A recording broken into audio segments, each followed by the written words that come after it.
Good morning, everyone. Myself, Sahil Dakla. I am a construction management graduate from NICMAR Pune, and I've been working with VConstruct, which is set up in Pune, and we have been working in close association with DPR Construction USA. The study that we are going to present today is how to leverage advanced VDC methods and reality capture to increase predictability for prefabrication elements. So this comes from the background when the site Ps were facing problem in installation of the wall panels. The prefabricated wall panels have a decided height for fabrication, but when it comes on site, they were facing issues with installation because of some unforeseen situations, such as there will be a bump in a floor or there will be some elements which are present on the roof.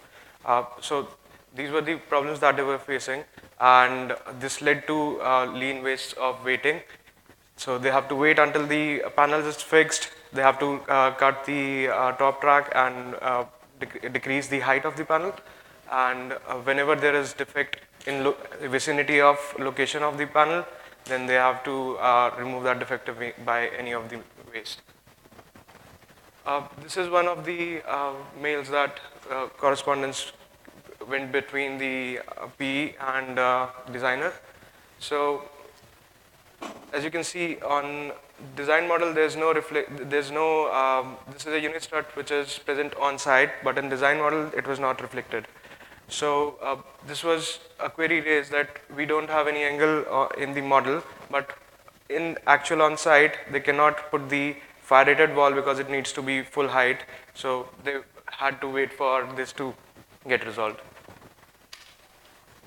Similarly, these were the plumbing lines which were prefabricated. They went in before the wall panels, so wall panels needed to be cut before they installed them. And the beam pockets, so whenever there is a fireproofing on the structural elements, it goes between 1.5 inch to 2 inches, but it is not always possible to know what exactly is the dimension for that. So only when we are on site trying to install the panel, they will be able to understand how much is the clearance required for the beam pocket.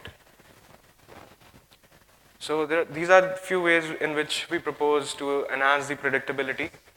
First is modeling for prefabrication.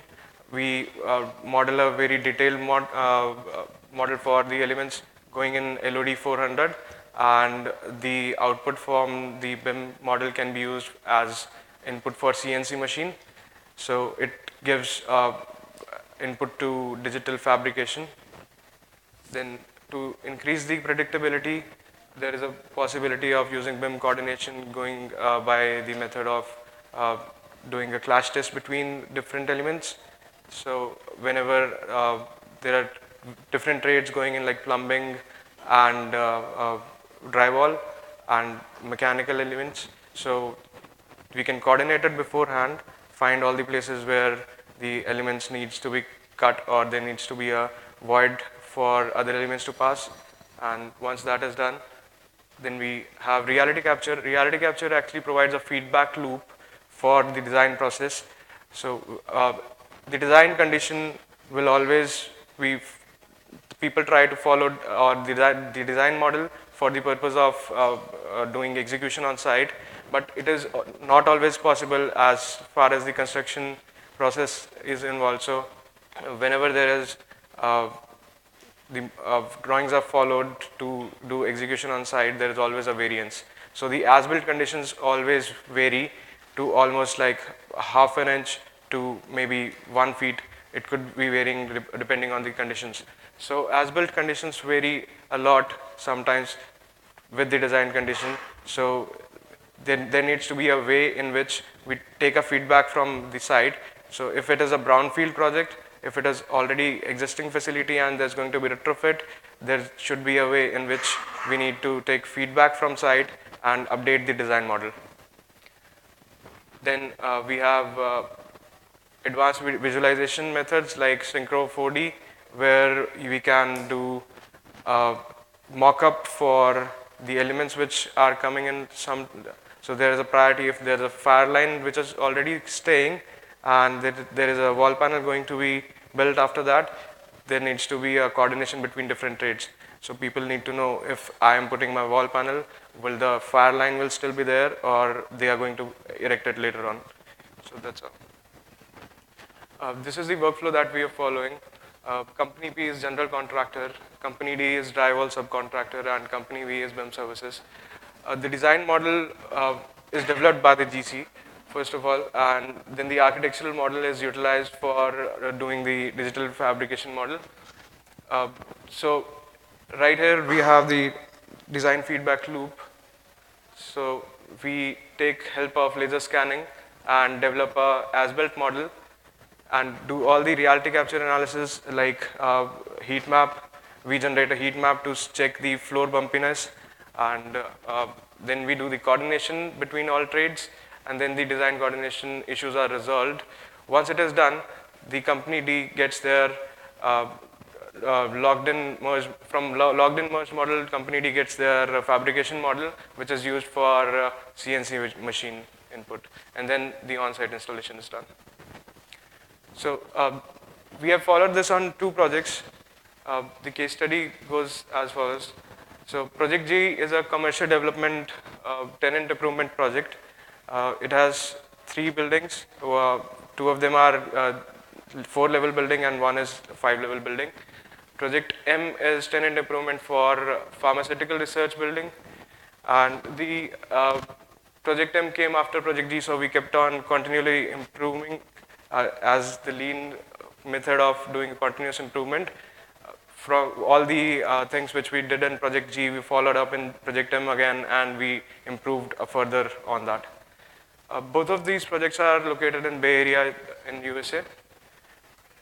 So the people on site were facing coordination and constructability issues. They wanted us to update the coherential model using reality capture feedback. So the design model which was already present with them, it was not updated. It had a lot of issues in sense of like XY coordinate of the beams were shifted on actual execution time. So, and it was never, the model was never updated after the execution was done. So we updated the coherential model, and we also use the heat map for on-site reference. So the P's on site, they can identify using the heat map what all are the potential areas where they have to go and fix. Either they have to chip off the floor or they have to do grouting. So beforehand, before going to site, using the heat map, they can identify which all are the potential areas. And then using the point cloud data in wall panel design phase, we can actually take a look at the actual site conditions in the model itself. This is how it is done. So this is the as-built modification for structural members. As you can see, this is the point cloud for this beam, which is, so we are right now here, we are seeing the design model and the point cloud. That means the design conditions which were with the GC from the previous contractor who did all the erection of this steel, and the point cloud data. So after looking at the point cloud data, we have shifted this beam from here to this. This is the actual site condition now. Now once we have updated the structural model, as you can see for this one, this is the roof. There was almost 1 feet of a difference between these 2 conditions. So once we have the updated model, we can use it for better coordination, and it has better predictability. This is how the heat map looks. So if you look at places where we have green, that means the level is almost 0, and difference between red and green would be 3/4 of an inch. So we are developing this in the step-ups of 1/8 of an inch. So if a P has to decide which all areas are of potential clash or they are not going to be able to install the panels when they are on site, this is one potential area. Then this one would be like where you have a lot of space, you need to fill, you need to grout. Uh, this is the way in which we can overlay the point cloud in the design model and find out the exact clearance for the panels. So if we have to do a beam pocket check, we can do it over here. So if there's an insulation present on the structural members, you will be able to decide what is the exact dimension for that. Once that is done, we generate a wall panel adjustment report, which is then utilized for CNC machine. This is how the wall panel adjustment report looks like.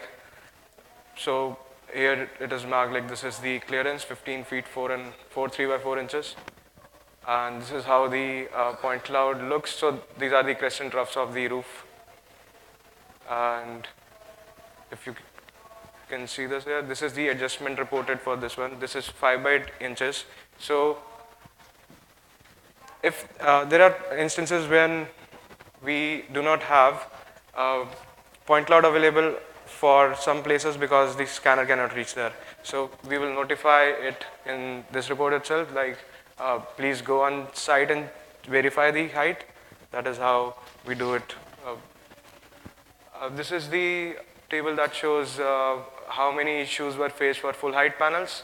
So there were, on all of the levels, there were almost like 30 to 100 panels, and we had to modify the heights for almost 81. Then there were lengths and corners modified for 10 of them, modified the beam pockets, which were like 33, or these are the stats. For clashes between fire sprinkler and MEP, these are the adjustments that we did, which were potential clashes when they reach on site, but beforehand we have identified these and worked on them. This is for low height panels.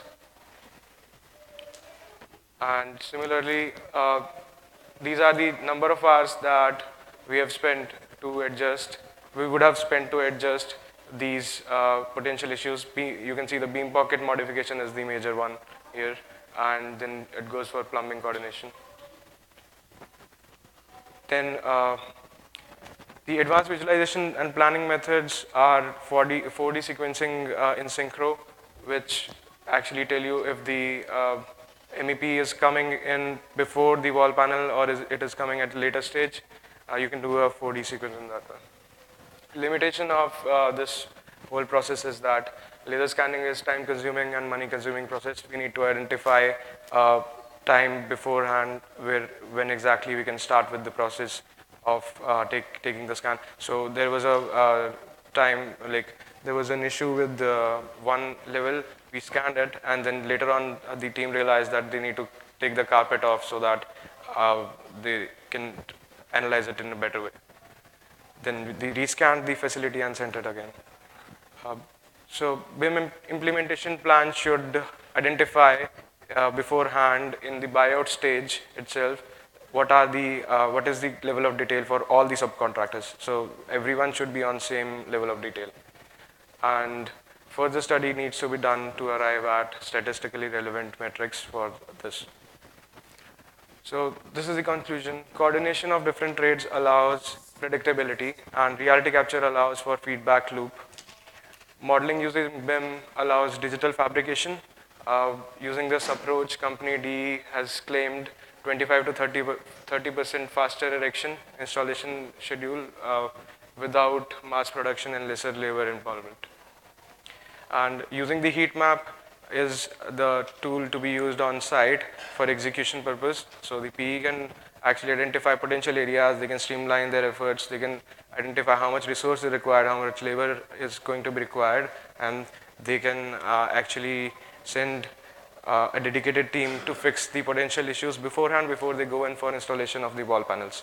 So the wall panel team would not have to wait when they arrive on site. They will simply go and do the installation. And extraction of as-built floor roof model using Dynamo from point cloud is actually a very cumbersome process. It is automated process, but the model which gets generated is highly detailed. It has millions of points, and the way in which it can be utilized in the model environment is being researched right now. That's it. Thank you.